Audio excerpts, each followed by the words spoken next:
డబ్బు, అనారోగ్యం, ఉద్యోగం, వ్యాపారం అప్పులతో బాధపడుతున్నారా? వెంటనే జేకేఆర్ గురువు గారికి కాల్ చేసి అపాయింట్మెంట్ తీసుకోండి. నమస్తే రమగారు. 40స్లోకి వచ్చేసిన తర్వాత ఒక చిన్న చిన్న కన్ఫ్యూజన్స్ అండి. ఎలా అంటే కొంతమంది ఏమో చాలా అంటే అప్పటి వరకు ఉన్నవన్నీ వదిలేస్తారు. మనం ఏదో పెద్ద తరహా వచ్చేసింది, 40లోకి వచ్చేసాం కదా అనే ఒక ఫీల్లో ఒక మంచి చీర కట్టుకోవటం కానీ అంటే కలర్ఫుల్గా కనిపించకపోవటం, డల్నెస్లోకి వచ్చేస్తారు కొంతమంది. మరి కొంతమంది ఏమో సాధారణంగానే ఉంటారు. ఇంకా ఇప్పుడే మనం యంగ్ అనే ఒక ఫీల్, కొత్త కొత్త మార్పులు, వింత వింత పోకళ్ళకి పోతూ ఉంటారు. వీళ్ళు వాళ్ళని చూసినా వాళ్ళు వీళ్ళని చూసినా ఒక్కసారి జల్లుమంటుంది. ఇద్దరికి అలానే ఉంటుంది, సేమ్ ఫీల్. అసలు ఎలా ఉండాలి 40స్లోకి వచ్చాక? ఇవి ఒక జర్క్ వస్తుంది జయ. ఈ 40s వీళ్ళకి ఆడపిల్లలు ఉన్నారనుకో, ఆడపిల్లలు ఉంటే పిల్లలు పెరిగిపోతారు. అవునవును. ఆడపిల్లని 13-14 వచ్చేసరికి తల్లంత సైజులోకి వచ్చేస్తారు ఇంచుమించుగా.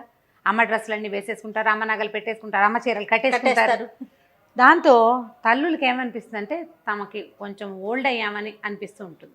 దాని తోడు చుట్టుపక్కల ఉంటారు, లేకపోతే భర్తలు కూడా ఇంకా పిల్లని ఎంత అయింది నీకెందుకు వేషం అలాంటి.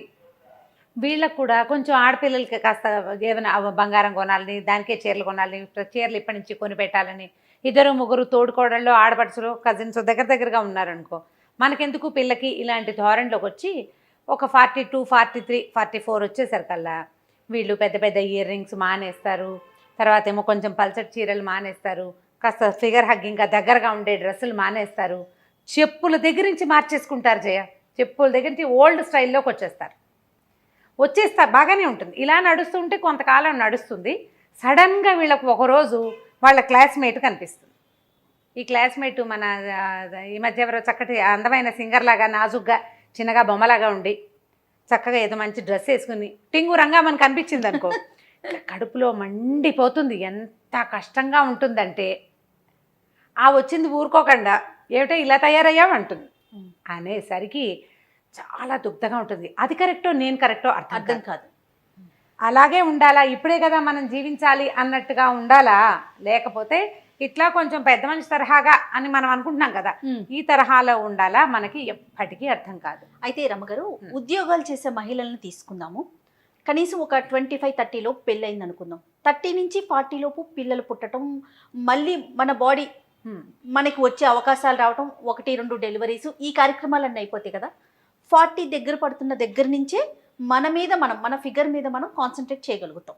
ఎవరు ఉద్యోగాలు చేసే మహిళల సంగతి నేను చెప్తున్నా.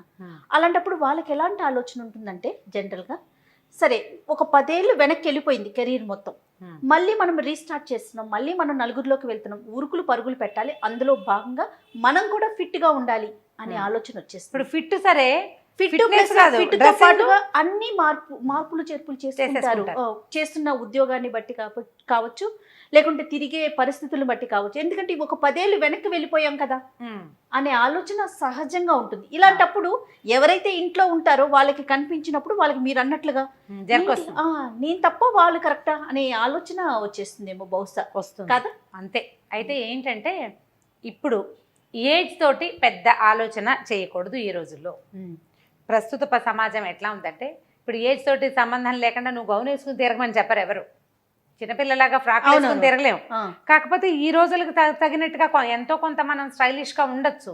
దానివల్ల ఏంటంటే ఇప్పుడు ఈ ఏమంటారంటే మిడ్ లైఫ్ క్రైసిస్, నడి వయసులో వచ్చే ఇబ్బందులు, ఇవి శారీరకమైన ఇబ్బందులు 50 దగ్గర పడేసరికి వస్తాయి. 40లో వచ్చేది ఏంటంటే మానసికమైన అశాంతి, ప్రశాంతత కోల్పోతారు జయ. ఏ విషయాలకంటారు? ఓల్డ్ ఏజ్ వచ్చేస్తుంది అనిపిస్తుంది కదా, వయసు పెరిగిపోతుంది, పీరియడ్స్కి సంబంధించిన ఇబ్బందులు వస్తాయి, దానికి తోడు ఈ షాక్ ఒకటి తగులుతూ ఉంటుంది. ఇది ఒక డ్రామా ఎప్పటికప్పుడు. వాళ్ళు ఎంగగా కనపడుతున్నారు, నేను ఎందుకు కనపట్టలేదు, రకరకాల భయాలు వచ్చేస్తాయి. జీవితం మీద, అస్తిత్వం మీదే రకరకాల భయాలు వచ్చేస్తాయి. ఈ భయాల్ని జయించండి. లాస్ట్ టైం చాలా రోజుల క్రితం మనం ఒక వీడియో చేసాం, నువ్వు లేవు, నేను ఒకదాన్ని చేశాను. కొత్తది ట్రై చేయండి, మార్పును తెచ్చుకోండి జీవితంలోకి, ఏదైనా చెయ్యాలనుంటే చేసేయండి అని. నేను జీన్స్ ప్యాంట్ వేసుకోనని ఒక ఆవిడ ఎవరో అడిగారు. వేసుకోండి, దాని మీదకి సరిపడా ఒక పెద్ద చొక్కా వేసుకోండి, మరి మీ అమ్మాయి వేసుకుని షర్ట్ కాకుండా అని చెప్పేది ఏదో ఒకటి చెప్పాలి. ఇప్పుడు ఏంటంటే మనం ఇలా షాక్కి గురయ్యేలాంటి పరిస్థితులు ఉన్నాయి ఇప్పటికీ కూడా. ఇప్పుడు ఎవరు అట్లా లేరు అని వస్తాయి మనకు కొన్ని కామెంట్లు, ఇప్పటికీ ఉన్నారు. అందుకని ఇప్పుడు 30s లో మనము మన పిల్లలతో సమానంగా వేసుకున్న బట్టల్ని Hmm. 40s లో వేసుకోలేకపోతాం. ఫర్ అంత ఎగ్జాంపుల్ లేదు. నేను చెప్తా వినండి. నేనున్నాను, Hmm. నా చుడిదారు మా అమ్మాయి వేసేసుకుంటది. ఇప్పుడా ఫర్ ఎగ్జాంపుల్ చెప్తాను, Okay. గుడ్డది కాబట్టి సరిపోదు అనుకోండి. Hmm. అదే 40s లో Hmm. మేమిద్దరు షేర్ చేసుకోలేకపోతాం. నాకు ఒకలాంటి భావన వచ్చేస్తుంది, పిల్ల వేసుకునేది నేను వేసుకున్నా, లేదా నేను వేసుకునేది అది వేసుకుంటాను, చూసే వాళ్ళు ఏమనుకుంటారో అనే ఒక ఆలోచన రాదంటారా మరి? వస్తుంది. ఇప్పుడు పిల్ల వేసుకునేదంటే వీటికి కొంత కన్జర్వేటివ్ థింగ్స్ కొన్ని ఉంటాయి కదా జయ. పిల్లలు వేసుకునేదంటే జీన్స్ టీ షర్టు, భుజాల మీద ఎక్కడో ఇక్కడ ఓపెన్ ఉన్నవి, అవి పిల్లలు 20 ఏళ్ళ 18 ఏళ్ళ పిల్ల వేసుకుంటుంది. అది 39 42 ఏళ్ళ ఆవిడ వేసుకోలేకపోతుంది. అవును, అంత కాకపోతే కొంచెం దానికి దగ్గరగా ఉండేలాంటిది ఇంకొకటి ఏదో ట్రై చేయొచ్చు కదా. ఎస్ కరెక్ట్, మనకు అనుగుణంగా మనం వేసుకోవచ్చు. మనం వేసుకోవచ్చు. ఇప్పుడు ఏంటంటే 45 రాగానే మీరు ఓల్డ్ అయిపోయినట్టు కాదు. 55 వస్తే కొంచెం పెద్దవాళ్ళు అన్నట్టు, ఓల్డ్ కాదు. 55 కూడా ఓల్డ్ కాదు జయ. ఓకే, ఇప్పుడు సినిమాటిక్గా మనం పేజ్ 3లో కనపడే వాళ్ళలాగా చేయలేకపోతాం. కానీ మీకు మీ మనసుకి తగినట్టుగా, వయసు అని చెప్పట్లేదు, మీ మనసుకి తగినట్టుగా మీకు భావాలు కనుక కొంచెం మామూలు భావాలు ఉంటే దానికి తగ్గట్టు ట్రై చేయండి. మీకు జర్క్ తగిలి ఎవరైనా షాక్ ఇచ్చి మీకు వాళ్ళలాగా మీరు చేస్తే ఓవర్ యాక్షన్ చేసినట్టు ఉంటుంది. అవునవును, అలా కాకుండా మీరు 30s నుంచి 40sకి ప్రయాణం చేసేటప్పుడు ప్రయాణాన్ని ఏజ్ దానంతట అది పోతుంది. మీరు ఈ డ్రెస్లో నుంచి ఒక ముతక చీరలోకి జంప్ అయిపోవద్దు, ఒకేసారి జంప్ అవ్వకండి. స్లోగా తీసుకురండి చేంజ్. పెద్ద పెద్ద ఇయర్ రింగ్స్ పెట్టుకోవటము, మెడలో ఏదైనా ట్రెండీగా 1-2 వస్తువులు వేసుకోవటము, గాజులు వేసుకోవటము, వేసుకోకపోవటము, చెప్పులు, అన్నీ కూడా. ఇప్పుడు నేను ఒక పెద్ద చీర బార్డర్ ఉన్న చీర కట్టుకుని పెద్ద బొట్టు పెట్టుకుని చెవులకి ఏవో దుద్దులు పెట్టుకుని వెళ్తే నాకు చూపించే చెప్పులు ఒక రకంగా ఉంటాయి. నేను కొంచెం సన్నటి చీర బాగా నైస్గా ఉన్న చీర కట్టుకుని వెళ్ళాను అనుకో, అవునవును, చెప్పులు వేరేవి చూపిస్తారు. నువ్వు చెప్పుల షాప్ దగ్గర నుంచి చూడండి, ప్రతి చోట అలాగే ఉంటుంది. మనల్ని బట్టే కదా వాళ్ళు, మనని బట్టే కదా. ఒకవేళ ఇలాంటి జర్క్ కనుక మీరు తగిలితే ఒకేసారి వాళ్ళ దాకా వెళ్ళిపోకుండా మీ నుంచి మీరు కొంచెం వెనక్కి రండి. ప్రధానమైంది, చాలా ముఖ్యమైనది మనసు. నాగేశ్వరరావు గారు ఎప్పుడు చెప్తుంటారు, బహుశా వినే ఉంటారు మీరు, ప్రతి ప్రసంగంలో ఆయన ఇదే మాట చెప్తారు. 70s లో కూడా ఇదే మాట రమ్మగారు, వయసు వచ్చింది నా శరీరానికి, మనసుకు కాదు. అంతే పదే ఈ మాట నాకు ఎంత గుర్తో. మన మనసు అది కదా ప్రధానం. ఇప్పుడు జర్క్ తినేది శరీరం కాదు, మనసే. ఎవరినైనా చూడంగానే జర్క్ అయిపో, మనం ఒకేసారి బెంగ వచ్చేస్తుంది మన మీద. మనకి అవును, ఇదేంట్రా దేవుడా వీళ్ళు ఇంత బాగున్నారు, నేనేమిటి ఇలా ముసలం అయిపోయానండి. సడన్ గా మీరు మేకప్ మార్చేస్తే వెగటుగా ఉంటుంది. అందుకని జర్క్ తీసుకోవద్దు, జర్కుల్లోకి వెళ్ళకండి. హుందా అయిన ప్రవర్తనతోటి ఉండండి. ఈ ఏజ్కి నేను ఇలాగే బిహేవ్ చేయాలి అనే ధోరణికి అందులోంచి బయటకు వచ్చేయండి. ఈరోజు అట్లా లేదు, అందుకని ఇప్పటి వేషాలు కూడా వేయకూడదు. ఆ మాట ముందే చెప్పాను, హుందాగా అని చెప్పాను. ఆ పదం చెప్పాం కదా. ఇప్పుడు దీంట్లో హుందా ఎంత హుందాగా అనేది దట్స్ అప్ టు యూ.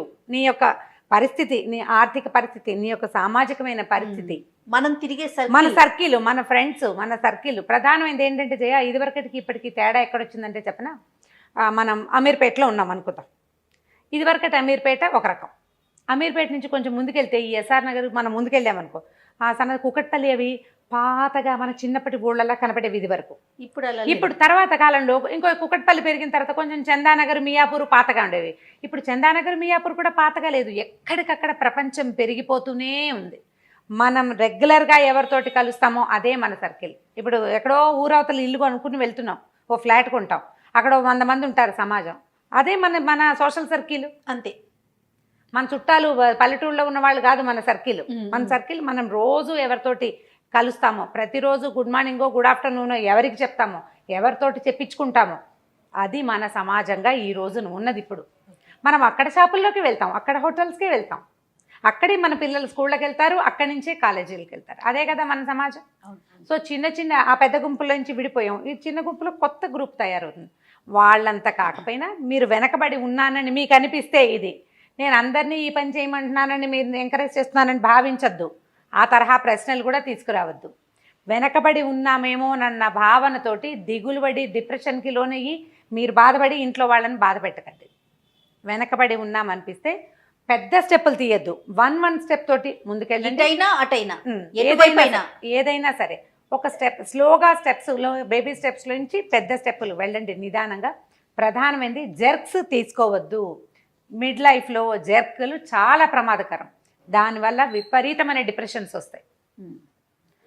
ఈ వచ్చే మిడ్ లైఫ్లో వచ్చేటువంటి డిప్రెషన్స్ హార్మోనల్ ఇంబ్యాలెన్స్కి కారణం ప్రధాన కారణం అవుతాయి. ఒకటి హెయిర్ లాస్, ఇంకా తొందరగా ఏజింగ్లోకి వెళ్ళిపోతారు, వయసును ఇంకా పెంచేసుకుంటారు మీరు. కాబట్టి ఆ పరిస్థితుల్లోకి వెళ్ళబోకండి. జర్క్ తినకుండా ఉండాలంటే ఏం చెయ్యాలో చూడండి. తప్పకుండా. అంతే. నమస్తే రమ్య గారు. నమస్తే జయ.